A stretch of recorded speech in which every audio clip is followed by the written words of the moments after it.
ABP News आपको रखे आगे। कोरोना वैक्सीन पर आपके सारे सवालों के जवाब देंगे खुद वैक्सीन तैयार करने वाले डॉक्टर। कैसे पहुंचेगी वैक्सीन और कितनी सुरक्षित है वैक्सीन, इन सारे सवालों के जवाब दे रहे हैं सीरम इंस्टीट्यूट के executive director doctor Suresh Jadhav. कुछ ही दिनों की बात है जब आपके बाजुओं में कोविड-19 की वैक्सीन चुभाई जाएगी। कई तरह के सवाल जाहिर है आपके मन में उठ रहे होंगे, तो इन सवालों के जवाब के लिए हम इस वक्त मौजूद हैं पुणे के सीरम इंस्टीट्यूट ऑफ इंडिया के दफ्तर में, और मेरे साथ एक बड़े ही खास शख्स डॉक्टर सुरेश जाधव जो कि एग्जीक्यूटिव डायरेक्टर हैं एसआईआई के, वो मौजूद हैं। तो डॉक्टर साहब, आपका एबीपी न्यूज में स्वागत है। सबसे पहला सवाल तो यह है कि अब आप इंतजार कर रहे हैं ऑर्डर आने का सरकार की तरफ से, उसके बाद में आपके यहां से डिस्पैच होनी शुरू हो जाएंगी वैक्सीन्स। कितनी वैक्सीन्स इस वक्त तैयार हैं? और दूसरा अहम सवाल यह है कि उनके ट्रांसपोर्टेशन और स्टोरेज में किन किन बातों का ध्यान रखना जरूरी है, क्या एहतियात बरते जाना जरूरी है? जो कोविड की वैक्सीन हमने बनाई हुई है, वो वैक्सीन जो हमारे ईपीआई की बाकी वैक्सीन जो है, जो ईपीआई प्रोग्राम में यूज़ की जाती है, उसी टाइप की वैक्सीन है जिसके लिए 2 से 8 डिग्री तक का टेम्परेचर लगता है।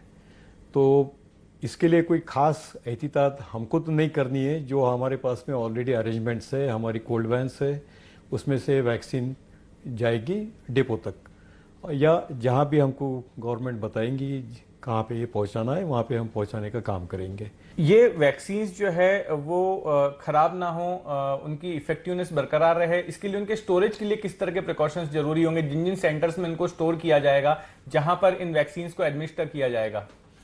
तो जैसा मैंने आपको पहले बोला है कि जहाँ ईपीआई वैक्सीन जो है उसके लिए 2 से 8 डिग्री का जो स्टोरेज है वो हर जगह मौजूद है।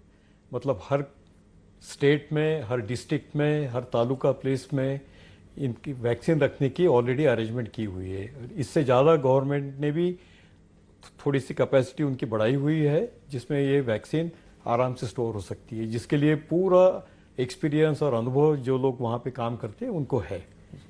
अच्छा, लोगों को समझाने के लिए सरल शब्दों में बताइए कि ये वैक्सीन आपके शरीर में किस तरह से काम करेगी कोविड-19 से प्रोटेक्शन के लिए? हाँ, ये वैक्सीन देने के बाद में आपके शरीर में कोविड-19 के जो जीवाणु है उसके अगेंस्ट एंटीबॉडीज़ तैयार होती है, और वो एंटीबॉडीज़ रहेगी, और ये एंटीबॉडीज़ यदि आपको इन्फेक्शन हो गया तो उसके ऊपर इमीडिएटली एक्ट करके वो डिसीज़ होने से आपको बचाएगी। ऐसा कई बार हो सकता है कि आपके शरीर में जो एंटीबॉडीज़ हुई है उसका परसेंटेज आपके इंडिविजुअल बॉडी जो रिएक्ट करती है ये एंटीजेंस को, वो कम ज़्यादा हो सकता है। मगर आपको खूब ज़्यादा इन्फेक्शन हो गया तो आपको इन्फेक्शन शायद 1-2% लोगों को हो सकता है, और उसकी जो सीविरिटी है वो बहुत कम रहेगी। उससे आपको मतलब जो नॉर्मल कोरोना होने के बाद में जो तकलीफ होती है उससे आप बच पाओगे। अच्छा, ये जो वैक्सीन है ये 2 डोजेस में दी जानी है, तो थोड़ा सा ये बताएंगे कि ये 2 डोजेस में क्यों दी जा रही है? पहले डोज दिए जाने का क्या मतलब है, और दूसरा डोज जो दिया जाएगा उसका क्या असर होगा? आप कोई भी वैक्सीन ले लीजिए कि ये जो हम देते हैं बचपन में, पीसीजी वैक्सीन छोड़ के जो एक ही बार देते हैं बच्चे को, जो पहले दिन ही दी जाती है उसके जन्म के बाद में, और बाकी की जितनी वैक्सीन है, डीपीटी वैक्सीन है, ये हेपेटाइटिस बी वैक्सीन है, न्यूमोकोकल वैक्सीन है, इनके 3-3 डोज देते हैं। ये 3 डोज इसलिए देते हैं कि जो पहला डोज देता है उससे प्राइमरी रिस्पांस आता है, दूसरे डोज से वो और ज़्यादा बढ़ता है, और तीसरे डोज से जो रिस्पांस आता है वो ज़्यादा बढ़ के वो ज़्यादा टाइम तक उसका इफेक्ट रहता है। आपने यदि एक ही डोज दिया तो उससे जो रिस्पांस आता है वो कम आएगा, और थोड़े टाइम में वो कम भी हो सकता है, पूरे तरह से जा भी सकता है। और वो हमको यदि शरीर में ज़्यादा दिन तक उसकी प्रतिकार क्षमता रखने की है तो उसके लिए वो 2 या 3 डोज देने की ज़रूरत पड़ती है। और जैसे आप क्लिनिकल ट्रायल करते हो उसमें से आपको पता चलता है कि 1 डोज देने के बाद में क्या रिस्पांस आया, 2 डोज देने के बाद में क्या आया, कितने दिन उसकी परिणामकारकता आपको दिखी है। ये सब सोच के फिर वो डिसाइड करते हैं कि कितने दिन 2 डोज देना चाहिए, 3 डोज देना चाहिए, और उसका प्रतिकार क्षमता कितने दिन तक रहेगी। ये चूंकि वैक्सीन बड़ी ही तेज गति से, तेज रफ्तार से तैयार की गई है, कई बार वैक्सीन को बनाए जाने में, नई वैक्सीन बनाए जाने में सालों साल का वक्त लग जाता है। ये बहुत ही कुछ महीनों में तैयार कर लिया गया है इसको।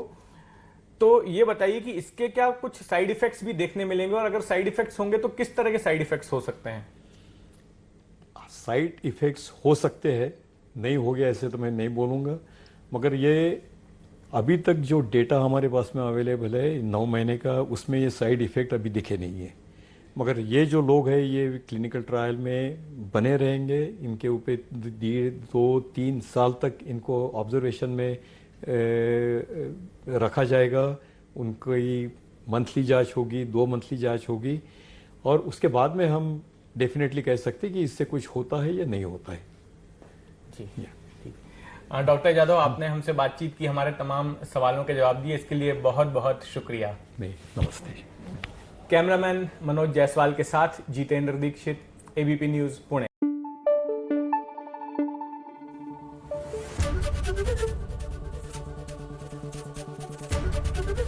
एबीपी न्यूज आपको रखे आगे।